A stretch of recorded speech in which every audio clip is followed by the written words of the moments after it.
Hi friends, this is Deepika. Welcome to sewing is fun. आज के part 2 video में मैं आपको बैक पार्ट की कटिंग बताऊंगी। तो इसके लिए सबसे पहले हम फैब्रिक को बीच में से फोल्ड करेंगे और शोल्डर का आधा माप करेंगे। शोल्डर मेरा 5.5 आया था और आर्म होल 7 मैंने मार्क किया था लास्ट टाइम। तो पार्ट 1 में आपने देखा होगा, सेम मैं मेजरमेंट्स यहाँ पे भी कर रही हूँ।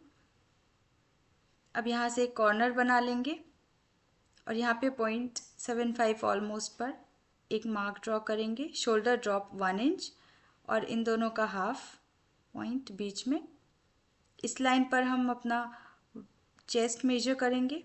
जो चेस्ट जितना भी है आपका, उसका फोर्थ भाग लेना है और उसमें 2 इंच एक्स्ट्रा मार्जिन के लिए ऐड कर सकते हैं इस तरह से। अब टोटल लेंथ मार्क कर लीजिए। जितनी भी आपकी टोटल लेंथ है उसमें 1 इंच ऐड कर दीजिए। मेरी टोटल लेंथ 14 इंच है तो मैं 15 इंच पर यहाँ मार्क कर रही हूँ। अब इन सभी पॉइंट्स को ज्वाइन करके एक सीधी लाइन ड्रॉ कर लेंगे।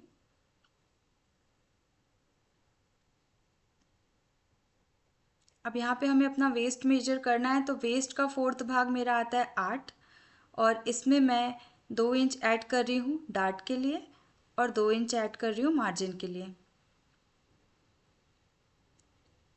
अब इन दोनों पॉइंट्स को ज्वाइन कर लीजिए, मार्जिन वाली लाइन। अब यहाँ पे नेक विड्थ मार्क करेंगे तो 2.75 मैंने लास्ट टाइम बताया था आपको, नेक विड्थ मैंने लिया है फ्रंट में भी। तो सेम बैक में ले रही हूँ और बैक का जो डेप्थ है वो 10 इंच रख रही हूँ मैं नेक का। यहाँ पर एक बॉक्स बना लेंगे और यहाँ आपको जो भी नेक डिज़ाइन बनानी हो आप बना सकते हैं। बेल्ट मैं यहाँ 4 इंच का रख रही हूँ। अब सबसे पहले हम आर्म होल का शेप ड्रॉ कर लेते हैं। तो इस तरह से हम बैक आर्म होल का शेप ड्रॉ कर लेते हैं।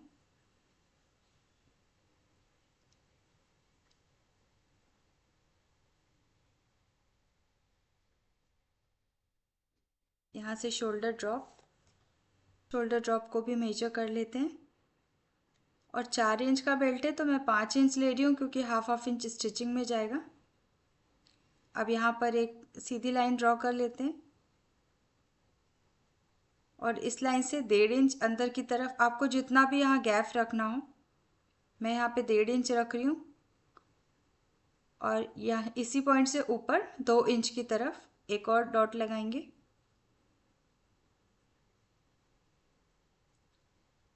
और इस तरह से एक राउंड शेप देंगे ऐसे ज्वाइन करके। और फिर यहाँ से स्केल से सीधी इस तरह से स्लांटिंग लाइन ड्रॉ करनी है। तो इन दोनों पॉइंट्स को ज्वाइन करके आप इस तरह से एक स्लांटिंग लाइन दे दें। तो ये नेक डिज़ाइन मैं बनाने वाली हूँ बैक में।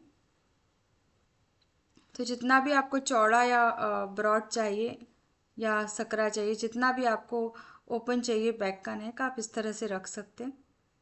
हाफ इंच मैं यहाँ छोड़ूंगी क्योंकि हमें नेक ऐड करना है अस्तर के साथ, तो उसमें हाफ इंच जाएगा। तो यहाँ पे हाफ इंच का हम मार्जिन रखेंगे और आर्म होल में भी हाफ इंच का मार्जिन रखेंगे अस्तर जॉइनिंग के लिए। अब इन सभी मार्किंग्स के ऊपर हम कट कर लेते हैं।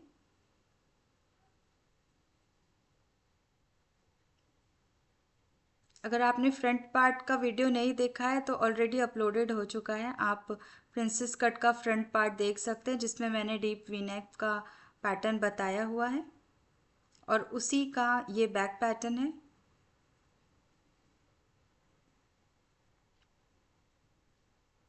अब मेन फैब्रिक पर हमने कट कर लिया है। अब इसी को हमें अस्तर के ऊपर भी कट करना है। तो अस्तर को भी डबल फोल्ड करके पहले हम ये ट्रेस कर लेंगे और फिर इसी ट्रेसिंग के ऊपर कट कर लेंगे।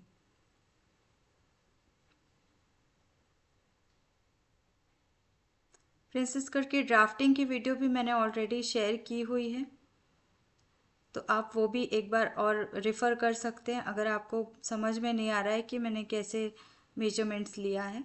तो उसमें मैंने डीपली पूरा बताया हुआ है डिटेल्ड में। अब इस फैब्रिक से मैं स्ट्रिप्स बनाने वाली हूँ जिसको मैं पाइपिंग लगाऊंगी। तो सबसे पहले हम इस तरह से बाइस बाइंडिंग के जैसे स्ट्रिप्स काट लेते हैं तिरछे में। और इसी फैब्रिक से मैं पाइपिंग बनाने वाली हूँ। तो ये 1-1 इंच चौड़ी स्ट्रिप्स हैं। अब इनको मैं इस तरह से ऐसे क्रॉस में जॉइन करूँगी और क्रॉस पट्टी पूरी एक रेडी कर लूँगी। इसके बाद मैं स्लीव्स भी इसी फैब्रिक से बनाने वाली हूँ। तो ये फोल्डेड फैब्रिक है। ऊपर से 3 इंच नीचे की तरफ एक लाइन ड्रॉ कर दीजिए। यहाँ पे हमें आर्म होल लेना है जो कि 7 इंच है। अब यहाँ से बैक आर्म होल का शेप ड्रॉ करेंगे। 1/2 इंच नीचे फ्रंट आर्म होल का शेप ड्रॉ करेंगे।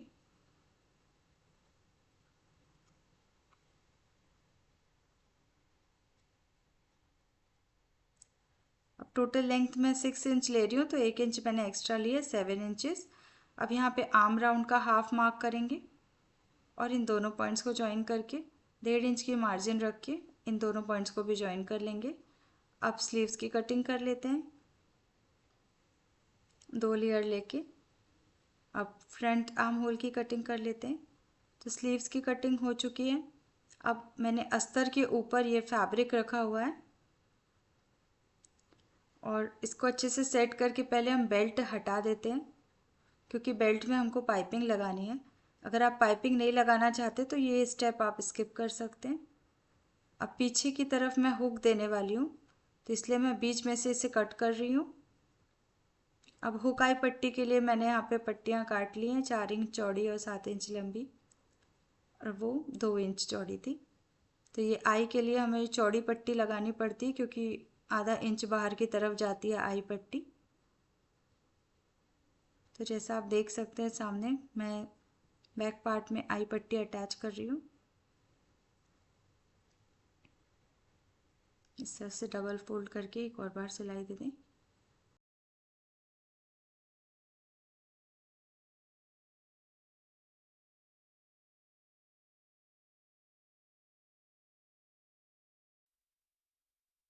फिर आई पट्टी अटैच हो चुकी है। अब हुक पट्टी के पहले मैं यहाँ पे पाइपिंग लगा देती हूँ नेक डिज़ाइन में। तो यहाँ पे जो कर्व है, यहाँ पे मैं छोटी छोटी स्लिट दे रही हूँ और इस तरह से पाइपिंग को टर्न करके हमें मेन फैब्रिक में अंदर की तरफ डोरी वाला पार्ट रखना है और इस तरह से अटैच कर लेना है। दूसरे पीस में भी मैं सेम इसी तरह कर रही हूँ। तो पाइपिंग मैं पहले मेन फैब्रिक में अटैच कर रही हूँ। इस तरह से बीच बीच में कट लगा के कर्व में आप पाइपिंग को मोड़े, फुटर अप करके, और फिर इस तरह से। तो नेकलाइन में हमने पाइपिंग लगा दी। अब इसके ऊपर हम अस्तर अटैच करेंगे। तो पहले फैब्रिक को आप अच्छी तरह से सेट कर लीजिए और पिन अप करने के बाद सामने से ही आप इस तरह से सिलाई लगा सकते हैं, क्योंकि अस्तर विजिबल है ऑलरेडी, हमें दिख रहा है पाइपिंग कहाँ कहाँ पे है। तो सामने से ही आप इस तरह से एक स्टिचेस लगा दीजिए। दूसरे फैब्रिक में भी मैं इसी तरह से कर रही हूँ। अगर आपको नहीं समझ में आ रहा है तो आप पीछे जो आपने पाइपिंग की स्टिचिंग की हुई है बैक साइड में, तो स्टिचिंग दिख रही है, उसके ऊपर भी आप कर सकते हैं स्टिचेस। पर मैं ऐसे ही सामने से कर रही हूँ क्योंकि ये इजी वे है। फैब्रिक का हमें पता चलता है कि कहाँ कर्व है नहीं है। अब इसको हम ओपन करेंगे और जितनी मार्जिन है वो अस्तर की तरफ रख के एक और बार स्टिचेस लगा देंगे और फिर ऊपर से टॉप स्टिच दे देंगे। तो ये आप देख सकते हैं कर्व्स में कितनी अच्छी पाइपिंग अटैच हो चुकी है।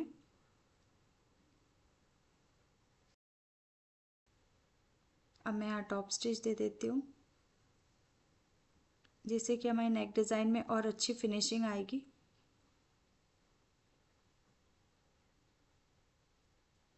अब इसके बाद हम मेन फैब्रिक को अस्तर से अटैच कर लेंगे। तो 0.25 का मार्जिन छोड़ते हुए आप इस तरह से स्टिचेस दे दें और शोल्डर की तरफ हमें छोड़ना है, क्योंकि हम शोल्डर अटैच करने वाले हैं इनविजिबल स्टिच देके। अब मैं यहाँ पे हुक पट्टी भी अटैच कर देती हूँ।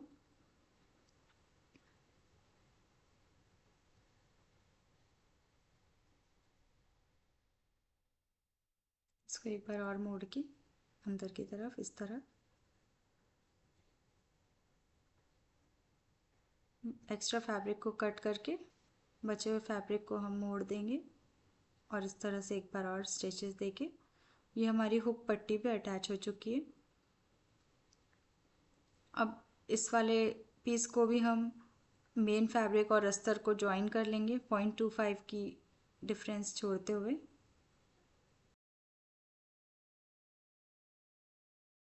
अब यहाँ पे हम बेल्ट वाले पीस पे पहले तो डार्ट ड्रॉ कर लेंगे और उसके बाद बेल्ट पे भी हम पाइपिंग अटैच करेंगे। तो ऊपर वाले भाग में हमें पाइपिंग अटैच करनी है, तो इस तरह से डोरी वाले साइड को अंदर रखते हुए मेन फैब्रिक पर और अस्तर, ये अस्तर और मेन फैब्रिक दोनों हैं, यहाँ हमने इस तरह से पाइपिंग अटैच कर ली है। अब इसके बाद ये जो ऊपर वाला पार्ट है इसको हमें राइट ऑन राइट रखना है पाइपिंग के ऊपर इस तरह से। बीच में जो गैप है उसे हमें छोड़ना है, तो जितना भी आपने गैप छोड़ा था आप पहले मेजर कर लीजिए और उसके बाद फैब्रिक को इस तरह से सेट करके आप चाहे तो पीछे की तरफ से भी स्टिचेस लगा सकते हैं या सामने से भी लगा सकते हैं। तो इस तरह से मैं यहाँ पे वन साइडेड फुटर की मदद से स्टिचेस दे रही हूँ। अब ओपन करने के बाद यहाँ पे जो पाइपिंग है इसे हमें अंदर की तरफ मोड़ना है और अंदर की तरफ फोल्ड करके एक बार और टॉप स्टिच दे देनी है। तो हमारी बैक में भी पाइपिंग अटैच हो चुकी है। सेम इसी तरह हमें दूसरे वाले पीस में भी करना है और फिर ये जो डार्ट हमने बना के रखी थी यहाँ पर भी हम एक सिलाई दे देंगे।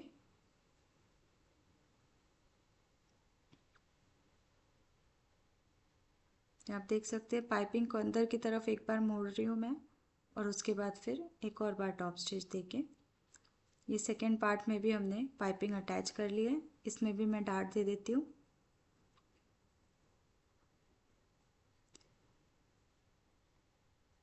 अब इसके बाद नीचे वाले पार्ट में हमें एक पट्टी अटैच करनी है,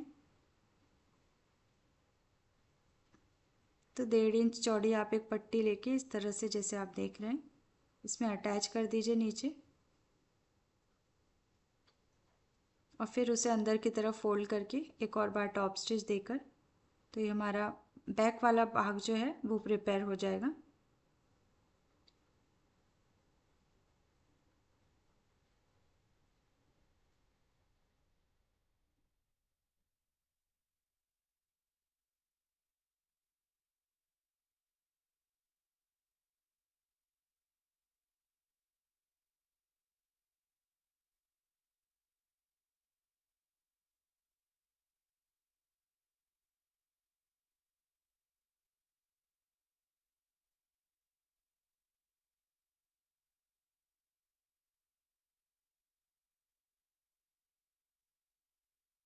अब हम बीच में यहाँ पे डोरी लगाएंगे, तो ये मैंने डोरी ऑलरेडी बना रखी है और इसके बीच में मैं यहाँ पे लटकन लगाने वाली हूँ।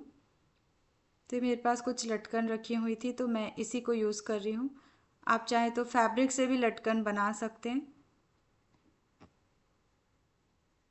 तो पहले डोरी की एक साइड को हम यहाँ पे अटैच करेंगे और उसके बाद सारे टैसल्स अंदर डालने के बाद दूसरी साइड से भी हम डोरी को ज्वाइन कर लेंगे। तो यहाँ पे जितने चाहें आप टैसल्स लगा सकते हैं, मोती डाल सकते हैं, आपके पास कुछ भी डेकोरेटिव एसेसरीज हैं तो वो आप यहाँ पे यूज़ कर सकते हैं।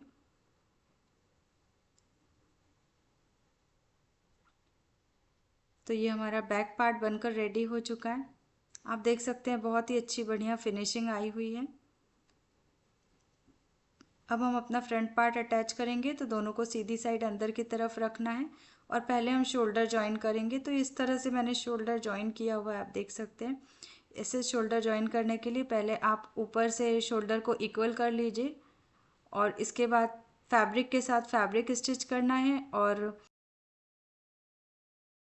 अस्तर के साथ अस्तर स्टिच करना है। तो पहले अस्तर हटा के मेन फैब्रिक स्टिच कीजिए। मेन फैब्रिक में हम 2 बार इस तरह से सिलाई लगा के इसे अटैच कर लेंगे। अब अस्तर को इस तरह से पलटा के रखना है और दोनों अस्तर को आपस में ज्वाइन करना है, बैक और फ्रंट दोनों अस्तर की शोल्डर्स को। तो 2-3 बार यहाँ पे भी आप स्टिचेस लगा सकते हैं। इसके बाद अब जब इसे टर्न करेंगे तो आप देख सकते हैं कितना अच्छा सामने से और पीछे से फिनिशिंग आया हुआ है। ये स्लीव्स में मैंने ऑलरेडी हेमिंग करके रखी हुई है। अब स्लीव्स को हमें इस तरह से सीधी साइड अंदर की तरफ रख के फ्रंट और बैक दोनों के स्लीव्स को ज्वाइन कर लेना है। स्लीव ज्वाइन करने के बाद हमें पहले फ्रंट साइड से ही आधा इंच छोड़ते हुए स्टिचेस लगानी है और पहले दोनों पार्ट्स को ज्वाइन कर लेना है साइड से, फिर इसे पलटाना है और पलटाने के बाद हमें अपनी मेजरमेंट्स मार्क करनी है। तो पिनअप करने के बाद मैंने अब मेजरमेंट्स मार्क कर लिया। अब इस मेजरमेंट्स के ऊपर ही मैं एक और बार सिलाई दे दूँगी। तो आप देख सकते हैं मेरा princess cut V neck blouse बनकर रेडी है। फ्रंट पार्ट की वीडियो भी मैंने शेयर की है, आप ज़रूर इसे देखें। आई होप आपको वीडियो अच्छी लगी होगी। तो वीडियो को लाइक, शेयर और चैनल को सब्सक्राइब करना मत भूलिए। Thank you so much for watching. See you in the next video.